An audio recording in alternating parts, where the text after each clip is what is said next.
am Aruna Sharma.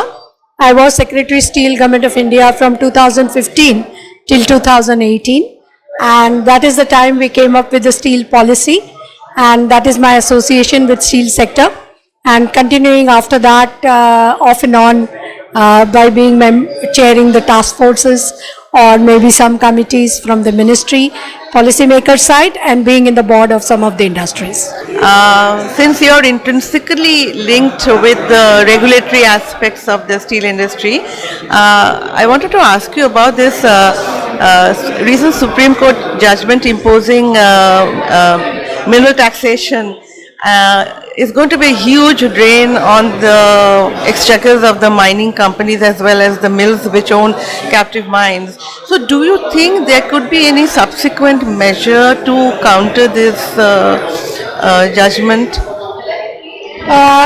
You see, it's a 9-bench judgment. So in the sense, the future legal courses are very difficult, and definitely the cess, and it is the option of also putting it from retrospectively, is going to upset the balance sheets of all the mining industry, which is not just coal and iron ore, but also every kind of mineral which is there in the country. This is definitely going to have an impact on the input costs when you are going ahead. So one, retrospective effect, the balance sheets will get upset.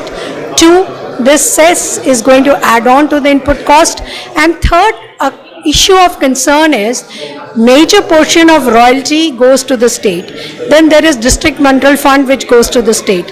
The stamp duty goes to the state. So in the sense, lot of earnings of the mining is anyway going to the state. And it is very unfortunate that major portion of the district mineral fund is remaining unutilized. So in the sense, they don't have an absorption capacity for it. So under this scenario, definitely there is a need to have a relook on how this cess will emerge, and that will bring in lot of uncertainty in the mining process, because what you will find is some state may impose, some may not. So in the sense, the mining operations, and some may eventually come up suddenly with a cess. So there are a lot of problems into it and a lot of uncertainty. This will have a very negative impact on bidding for the new mines, and it's unfortunate that we are exploiting only 10% of the mines, what mineral wealth we have. 90% is yet to be explored. So I think we need a consistent, credible policies on this. Thank you, ma'am. Thank you, ma'am.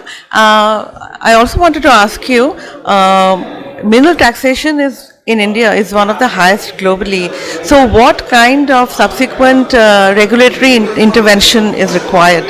Only one sentence I'll say: whatever we come up, we have to be credible and consistent, what I said before. You can't keep on coming with sudden changes or sudden interpretations en route. The takeaway is very, very clear that yes, India as a country is committed to move towards decarbonization, and steel sector is equally committed on it.